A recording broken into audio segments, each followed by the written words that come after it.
Hello students, अपने YouTube channel जीत maths classes में आपका हार्दिक स्वागत है। और एक्सरसाइज आपकी 2.2 टेंथ क्लास की चल रही थी, जिसमें फ़र्स्ट के हमने 3 क्वेश्चन कर लिए थे। आज हम फोर्थ क्वेश्चन की बात करते हैं। तो फोर्थ क्वेश्चन आपका 4u² प्लस 8u। तो इसके क्या करना है, आपको जीरोज़ फाइंड आउट करने हैं और जीरोज़ और कोफिशिएंट के बीच में रिलेशन फाइंड आउट करना है। ये काम करना है, मतलब शून्य फाइंड आउट करने है आपको, और शून्य और गुणांकों के बीच में संबंधी सत्यता की जांच करनी है। तो किस तरीके से करेंगे, ये जो आपको दे रखा है वो द्विघाती समीकरण है आपके, मतलब क्वाड्रेटिक इक्वेशन। इनको सोल्व करने का तरीका होता है कि जो भी आपका अक्ष स्क्वायर होता है उसको कोफिशिएंट को कांस्टेंट से मल्टीप्लाई करवाते हैं, फिर उसको दो भागों में इस तरीके से डिवाइड करते हैं कि मल्टीप्लाई करवाने पर तो वो मल्टीप्लाई वाला आना चाहिए और प्लस माइनस करने पर ये बीच वाला आना चाहिए। तो यहाँ तो 3 पार्ट है ही नहीं, तो यहाँ से डायरेक्ट कॉमन आ जाएगा आपका। तो डायरेक्ट कॉमन, तो यहाँ से इन दोनों में से कॉमन कितना आ रहा है आपका 4u। और किस तरीके से कॉमन लिया जाता है ये मैंने अच्छी तरीके से पहले वाले वीडियोस में बता रखे हैं। तो पॉलिनोमियल के नाम से प्लेलिस्ट बनी हुई है, तो आप उसमें जाकर दे सकते हो। ये आपका थर्ड वीडियो होने जा रहा है। तो यहाँ से 4u कॉमन आ गया, तो ये बच जाएगा आपका u और प्लस 8u में से 4u कॉमन ले लिया, तो मतलब अब क्या बचेगा, तो आपको क्या करना है, इसकी जगह बचाना है, तो इसको क्या करवाना है, जो कॉमन लिया उससे डिवाइड करवा दो। तो u से तो u कट गया और 8 को इसमें डिवाइड करवाया, कितना हो गया 2, और इक्वल टू कितना हो गया आपका 0।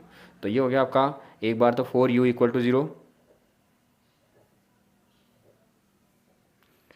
और दूसरा हो गया आपका u प्लस 2 इक्वल टू 0। एक बार तो इस वाले के इक्वल टू 0 और एक बार इस वाले के इक्वल टू 0। तो यहाँ से 4 मल्टीप्लाई में, तो इस साइड में किस में जाएगा, डिवाइड में। और हमें पता है कि किसी भी नंबर को, कोई भी नंबर है, अगर 0 को डिवाइड करेगा तो इसका मतलब आंसर क्या आएगा, 0 आएगा। तो इसका मतलब u इक्वल टू, ये मल्टीप्लाई में था तो ये आ गया इसके डिवाइड में, और 0 को 4 से डिवाइड करवाए तो क्या आ गया आपका 0। और यहाँ से u इक्वल टू, इसको ट्रांसफर कर दो पक्षांतर, तो ये प्लस का है तो इस साइड में किसका हो जाएगा, माइनस का। तो आपके u की वैल्यू हो गई 0 और -2। अब क्या करेंगे, सम ऑफ जीरोज़ और प्रोडक्ट ऑफ जीरोज़। तो सम ऑफ जीरोज़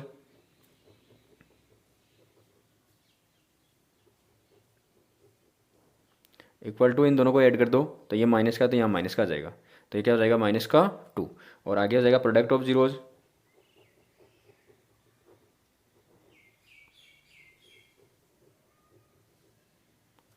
तो 0 मल्टीप्लाई बाय -2। तो 0 को किसी भी नंबर से मल्टीप्लाई कराओ, ये क्या होता है आपका 0। ये ब्लैक होल की तरह है कि जो भी कुछ आया उसको खा गया अपने अंदर, तो अपने खुद की वैल्यू दिखाता है ये। तो 0 को किसी भी नंबर से मल्टीप्लाई कराए तो क्या हो गया आपका 0 आ गया। तो ये तो हो गया आपके यहाँ तक। अब करेंगे रिलेशन इनके कोफिशिएंट से, मतलब जो वैल्यू आपने यहाँ जीरोज़ को सम करके और प्रोडक्ट करके निकाली है, वही वैल्यू आपको क्या करनी है, कोफिशिएंट से निकालनी है। तो relation between zeros and coefficient, तो relation between zeros and coefficient. तो जीरोज एंड कोफिशिएंट के बीच में रिलेशन, तो हमें पता है कि सम ऑफ जीरोज का जो फॉर्मूला होता है, सम ऑफ जीरोज, इसका जो फॉर्मूला होता है माइनस का b/a। अब माइनस b का मतलब क्या होता है, b का मतलब है जो अक्स का कोफिशिएंट है वो। तो यहाँ क्या है आपका u, तो u का जो कोफिशिएंट होगा वो क्या हो जाएगा आपका b हो जाएगा। अब यहाँ से u का कोफिशिएंट कितना है आपका, u के पास में कितना है, बस सिंपल सा, प्लस माइनस में कुछ नहीं, इसके मल्टीप्लाई में क्या है, कौन सा नंबर है, वही है आपका। तो u के पास में क्या है आपका, जस्ट पास में, प्लस माइनस कुछ भी नहीं होना चाहिए, वही आपका कोफिशिएंट है, इतना सिंपल सा याद रखो। तो u का कोफिशिएंट कितना आपका 8 है। अब ये प्लस का है तो प्लस का 8 है, तो इसका मतलब ये फॉर्मूले का आपका माइनस है, और इसकी वैल्यू है 8। ए का मतलब अक्स स्क्वायर का कोफिशिएंट, तो यहाँ क्या हो जाएगा यू स्क्वायर का कोफिशिएंट। तो यू स्क्वायर का कोफिशिएंट कितना आपका 4 है, तो डिवाइड बाई 4, वैल्यू कितनी आ गई आपकी -2। जब हमने जीरो से किया था तब भी कितना आया था -2, और कोफिशिएंट से किया तब भी कितना हो गया आपका -2। तो ये रिलेशन आपका वेरीफाई हो गया कि ये इक्वल हाफ के बराबर है, सही है। अब करेंगे प्रोडक्ट ऑफ जीरोज़,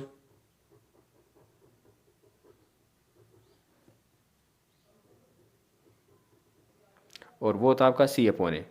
सी का मतलब कॉन्स्टेंट टर्म। तो यहाँ देखो यू स्क्वायर है, ये यू है, तो कॉन्स्टेंट यहाँ नहीं है तो कॉन्स्टेंट कितना आ गया 0। तो कॉन्स्टेंट की वैल्यू नहीं है तो आपकी 0, और 0 को आप किसी भी नंबर से डिवाइड करो क्या आएगा आपका 0। तो यहाँ से भी 0 हो गया और यहाँ से भी क्या हो गया 0। अब यही करना था आपको, वेरीफाई करना था, तो हैंस वेरीफाइड। तो ये था आपका फर्स्ट का फोर्थ क्वेश्चन। अब बात करते हैं फर्स्ट के फिफ्थ की। तो ये दे रखा आपका टी स्क्वायर माइनस का 15 इक्वल टू 0। तो टी स्क्वायर आप इसको दो तरीके से कर सकते हो कि टी स्क्वायर है तो इस 15 को आप रूट 15 का होल स्क्वायर लिख सकते हो, क्योंकि हमें पता है कि रूट में कोई भी नंबर है उस नंबर को उसी नंबर से मल्टीप्लाई करवाए। जैसे रूट 2 है तो रूट 2 को रूट 2 से करवाना, रूट 3 को रूट 3 से करवाना, मतलब रूट में कोई भी नंबर उसका स्क्वायर करेंगे तो आपका रूट हट जाएगा और वो नंबर आ जाएगा। इसका मतलब आप यहाँ क्या कर सकते हो, इस 15 का रूट 15 का होल स्क्वायर कर सकते हो। तो आइडेंटिटी बन जाएगी आपकी टी स्क्वायर माइनस का रूट 15 का होल स्क्वायर, तो ये हो गई ए स्क्वायर माइनस बी स्क्वायर, तो ए प्लस बी और ए माइनस बी। या दूसरा तरीका डायरेक्ट क्या कर लो, टी की वैल्यू निकालने के लिए टी के अलावा जो कुछ बच के उनको ट्रांसफर कर दो दूसरी साइड में, तो ये हो जाएगा आपका T square is equal to ये 15 माइनस का तो इस साइड में आके प्लस का हो जाएगा, और ये हो जाएगा आपका टी इक्वल टू, अब ये स्क्वायर है तो प्लस माइनस है और इसका क्या लग जाएगा स्क्वायर रूट। तो इसका मतलब यहाँ से इसके जो जीरोज हैं वो क्या हो गए, प्लस का रूट 15 और एक हो गया माइनस का रूट 15। तो आप ये रख सकते हो सम ऑफ जीरोज,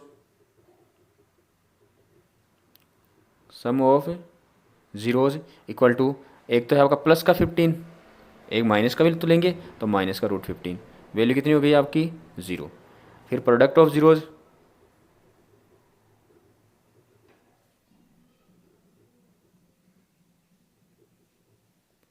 रूट 15 को मल्टीप्लाई करवाएंगे माइनस के रूट 15 से, तो अभी बताया था कि रूट हट जाएगा नंबर आ जाएगा, तो ये हो जाएगा माइनस और रूट 15 हटा दिया, क्या हो गया आपका ये, सॉरी इसको ऐसे भी कर सकते हो रूट 15 का होल स्क्वायर, और ये हो जाएगा आपका -15, या डायरेक्ट आप यहाँ से भी क्या रख सकते हो -15 रख सकते हो।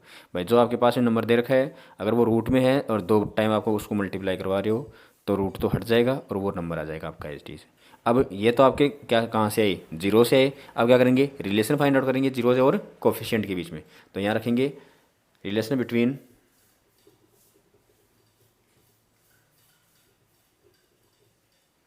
जीरोज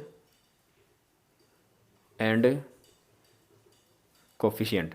तो ये क्या होता है आपका सम ऑफ जीरोज, और वो होता है -b/a। तो -b, b का मतलब क्या है आपका अक्स का कोफिशिएंट, तो यहाँ क्या रहेगा t का कोफिशिएंट, तो यहाँ t की टर्म नहीं है तो इसका मतलब इसका कोफिशिएंट कितना रहेगा 0। और a का मतलब टी स्क्वायर का कोफिशिएंट, तो टी स्क्वायर का कोफिशिएंट कितना है आपका 1 बाई 1, इसके मल्टीप्लाई में लिख सकते हैं, और किसी भी नंबर को 0 से डिवाइड करवाते हैं तो क्या हो जाएगा आपका 0। इसी प्रकार से प्रोडक्ट ऑफ जीरोज, तो प्रोडक्ट ऑफ जीरोज, और ये होता है आपका c/a। सी का मतलब कांस्टेंट टर्म, तो टी के अलावा जो बच गया आपका कांस्टेंट, तो कांस्टेंट कितना आपका -15, और ए का मतलब है आपका 1, तो ये हो गया आपका सी की वैल्यू -15। साइन का ध्यान रखेंगे, माइनस का तो माइनस का, प्लस का है तो प्लस का, इसका मतलब ये, तो वैल्यू कितनी आ गई आपकी -15। अब यहाँ से देखिए -15 और यहाँ से भी -15, तो ये रिलेशन आपका वेरीफाई हो गया, तो लिख दिया हैंस वेरीफाइड।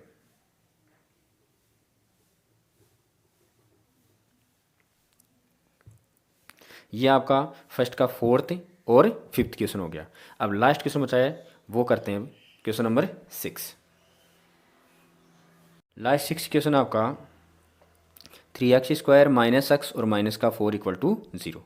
तो वही x स्क्वायर का जो कोफिशिएंट है इसको मल्टीप्लाई करवाएंगे कांस्टेंट से, तो x स्क्वायर का कोफिशिएंट है 3, इसको मल्टीप्लाई करवाया -4 से, तो वैल्यू हो गई -12। तो -12 के ऐसे 2 टुकड़े करने हैं जिनको मल्टीप्लाई करवाने पर -12, और उनको ऐड करोगे या सब्ट्रैक्ट करोगे तो क्या होना चाहिए, यहाँ क्या आ रहा है आपका -1, तो ये होना चाहिए आपका।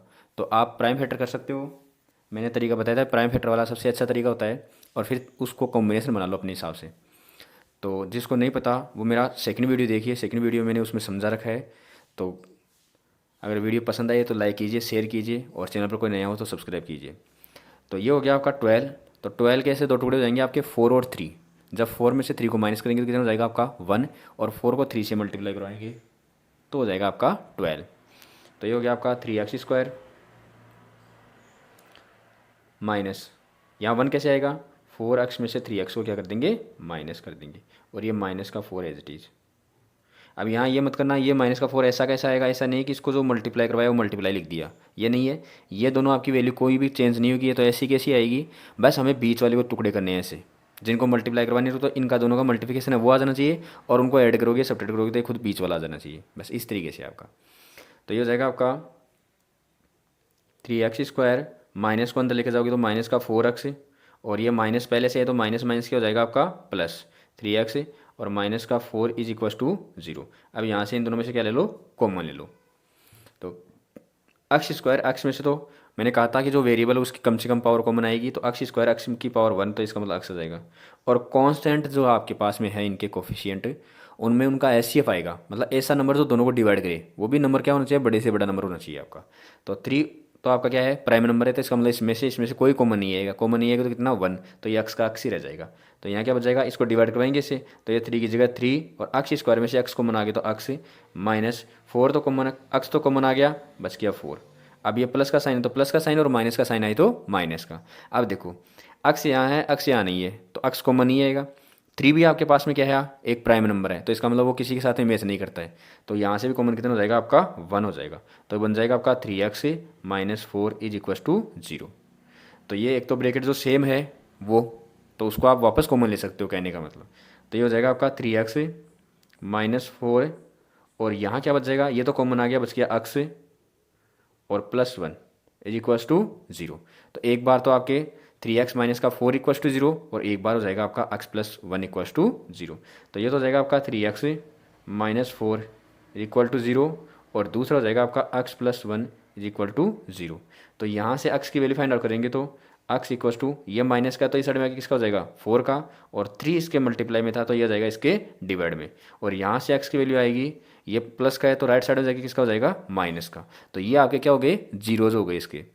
तो अब करेंगे सम ऑफ जीरोज और product of zeros. So sum of zeros दोनों को ऐड कर दो, तो 4, अब ये माइनस का तो माइनस का ही रहेगा एज इट इज, इसके डिवाइड में कुछ नहीं तो क्या लिख दिया 1 लिख दिया। यहाँ से 3 आपने एलसीएम लिया, तो 4 माइनस 3 वैल्यू हो गई आपकी 1/3। ये आ गया आपका सम ऑफ जीरोज। अब लिखेंगे प्रोडक्ट ऑफ जीरोज,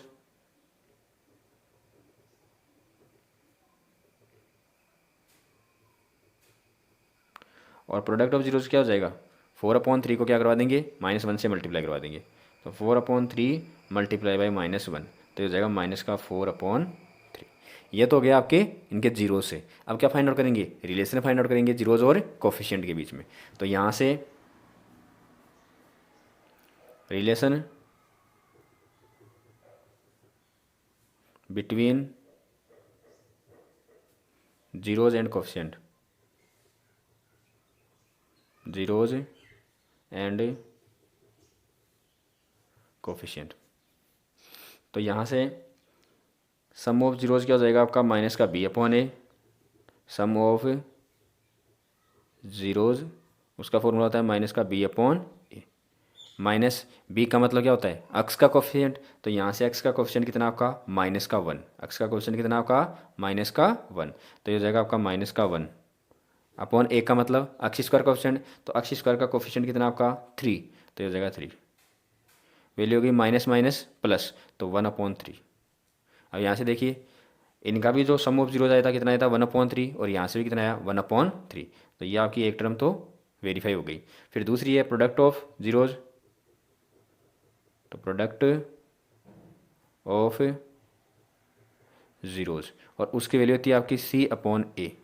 c का मतलब कांस्टेंट टर्म, तो यहाँ से कांस्टेंट टर्म कितनी है आपकी 4, माइनस का 4 है, माइनस की 4 है, तो ये रख दिया मैंने माइनस का 4 अपॉन a की वैल्यू कितनी है, तो एक का मतलब x स्क्वायर कोफिशिएंट वो कितना आपका 3, तो ये है आपका 3। तो यहाँ से देखो माइनस का 4/3, और यहाँ से माइनस का 4/3, ये हो गया आपका वेरीफाई, तो लिख दिया हैंस वेरीफाइड। आई होप आपको अच्छे से समझ में आया होगा। तो वीडियो पसंद आए तो लाइक कीजिए, शेयर कीजिए। अब बात करते हैं जो 2.2 है उसका फर्स्ट क्वेश्चन कंप्लीट हो गया है। अब बात कर रहे हैं इसके सेकंड क्वेश्चन की। तो सेकंड क्वेश्चन बिल्कुल सिंपल सा है। सेकंड क्वेश्चन में क्या बोला जाता है, ये 1 नंबर में पूछ भी लिया जाता है और पूछा हुआ है भी बोर्ड एग्जाम में। तो ये है आपका कि आपको सम ऑफ जीरोज और प्रोडक्ट ऑफ जीरोज दे रखा होता है।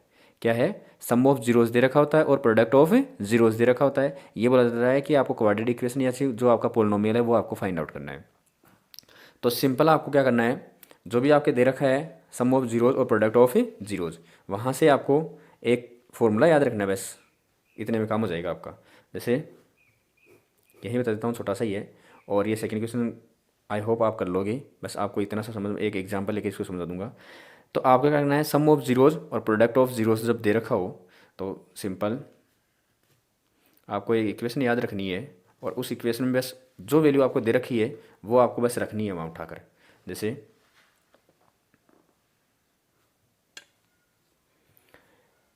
ऐसे मान लो कि आपको इसका जो फर्स्ट क्वेश्चन है, एग्जांपल लेता हूँ, ऐसा क्वेश्चन क्या है कि आपको दे रखा होता है कि सम ऑफ जीरोज़, जैसे मान लो 1/4 क्या दे दिया आपका, सम ऑफ जीरोज़ दे दिया, और प्रोडक्ट ऑफ जीरोज़ कितना दे दिया आप, इसका √3 दे दिया। कोई भी हो सकता है, 0 हो सकता है, यहाँ 5 हो सकता है, 1/2 हो सकता है, 1 हो सकता है।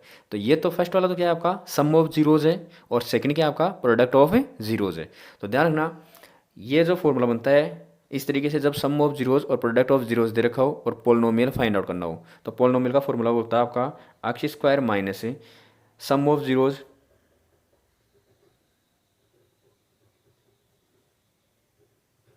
मल्टीप्लाई बाई x और प्लस प्रोडक्ट ऑफ जीरोज़।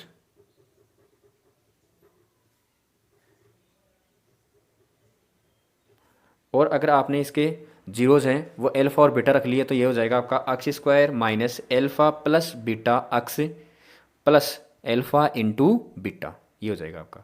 तो पहला तो क्या है आपका सम ऑफ जीरोज़, तो यहाँ रख दो, बस उठाकर मान रखना है। जब भी आपको सम ऑफ जीरोज़ और प्रोडक्ट ऑफ जीरोज़ दे रखा हो और पोलिनोमियल फाइंड आउट करना हो तो ये फॉर्मूला ऐसा कैसा याद रखो भाई, x² minus sum of zeros into x plus product of zeros. तो सम ऑफ जीरोज़ की जगह ये वैल्यू रखनी है और प्रोडक्ट ऑफ जीरोज़ की जगह ये वैल्यू रखनी है, बस हो गया क्वेश्चन। तो इसका मतलब ये हो जाएगा आपका x² माइनस इसकी जगह वैल्यू कितनी दे रखी है 1/4x और प्लस इसकी जगह वैल्यू कितनी दे रखी है √3। अब आगे आपको इसी कंडीशन को आप इस तरीके से लिख सकते हो, क्योंकि सम ऑफ जीरोज़ इनका निकालने के लिए हम क्या करते हैं इक्वल टू 0 रखते हैं। तो आपको बस सिंपल सा 0 रखने की जरूरत नहीं है। आप यहाँ क्या करोगे, इनका जो एलसीएम आएगा, इनका जो एलसीएम मतलब लघु तुम्हारा ना इसका, इसके बट्टे में कुछ नहीं तो क्या लिख दिया हमने 1 लिख दिया, इसके बट्टे में कुछ नहीं तो क्या लिख दिया हमने 1 लिख दिया। तो 1 4 1, इसका लघुत्तम कितना आ गया आपका 4। तो पूरा का पूरा जो पोलिनोमियल दे रखा है आपको, बहुपद दे रखा है, उसको 4 से क्या करवा दो, गुणा करवा दो।